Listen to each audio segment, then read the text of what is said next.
ಇವರಿಗೆ ಭಾಳ ಕೆಲಸ ಮಾಡ್ತಾರೆ ಅಂತ ಹೇಳ್ಬಿಟ್ಟು ನಾವು ಹೇಳ್ಬಾರ್ದು ಅಂತೇಳಿ ಸಾಹೇಬ್ರಿಗೆ ಹೇಳಿದೆ, ಸರ್ ಸ್ವಲ್ಪ ದಿನ ಬಿಡಿ ಮಾಡ್ತೀವಿ. ಇವ್ರಿಗೆ ಎಫೆಕ್ಟಿವ್ ಇಲ್ಲ. ಅಂಗಡಿ ನೋಡಿ, ನಾನು ಜಾಗ ಕೇಳಿದೆ ಕೋಆಪರೇಟಿವ್ ಸೊಸೈಟಿಗೆ, ಸಾರ್ ಆಗೋದು ಗೌರ್ಮೆಂಟಿಂದ ಬರಬೇಕು ಕೆಪ್ಕೋ ಸ್ಕೂಲ್ಸ್ ಪ್ರಕಾರ ಇವ್ರು ಅದ್ರ ಬಗ್ಗೆ ಏನಾದರೂ ಕಾಳಜಿ ಇದೆಯಾ? ಇಲ್ಲೇನಾಗ್ತಾ ಇದೆ, ಯಾರು ಇರೋದಿಲ್ಲ, ಇವ್ರಿಗೆ ಯಾರು ಕೇಳೋರಿಲ್ಲ. ಈಗ ಏನು ಹೇಳ್ತಾರೆ ಗೊತ್ತಾ ಸರ್, ಇವ್ರಿಗೆ ಫೋನ್ ಮಾಡಿದ್ರೆ ನನಗೆ 2 ಪಂಚಾಯತಿ charge, I can not shift here ಅಂತ. This was the situation. ಕೇಳಿ ಮೊನ್ನೆ ಹೇಳಿದಾಗ ಏನು ಹೇಳಿದಪ್ಪ ನಾನು, ದೂರಪಲ್ಲಿ ಪಂಚಾಯತ್ ನನಗೆ 2 ಪಂಚಾಯತ್, ನಾನು ಕಂಪ್ಲೇಂಟ್ ಹೇಳೋರಲ್ಲ, ನನಗೆ ಬೇಕಾಗಿಲ್ಲ ಅದು. ಈಗ ಯಾಕೆ ಹೇಳ್ತಾ ಇದ್ದೀನಿ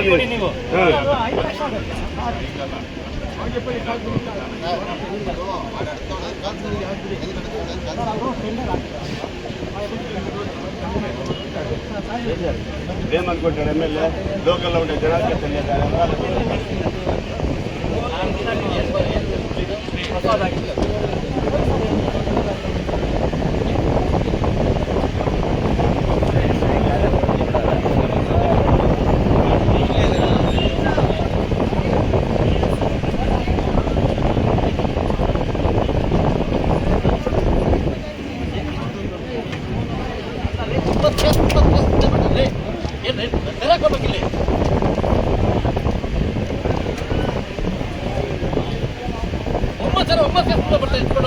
ಅವರ ಮುಚ್ಚಿನವರು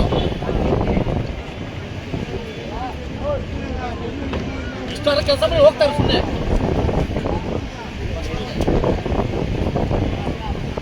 ಆ ದೇವಸ್ಥಾನ ಮುಂದೆ ಪರ್ಮಿಷನ್ ಕೊಟ್ಟು ಅಟ್ರಾಕ್ಟ್ ಮಾಡಿ ಹೆಂಗಿದ್ದೀರಿ ನಾವು, ಏನಕ್ಕಿದ್ದೀರಿ ನಾವು?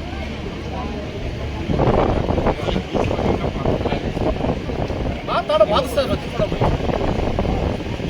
ಎರಡು ಏನು ಹೇಳಿದೆ, ಆಗುತ್ತಾ ಅಂತ ಹೇಳಿದೆ, ಆಗುತ್ತ ದುರ್ಬಲ ಆಗಿದೆ. ನಾನು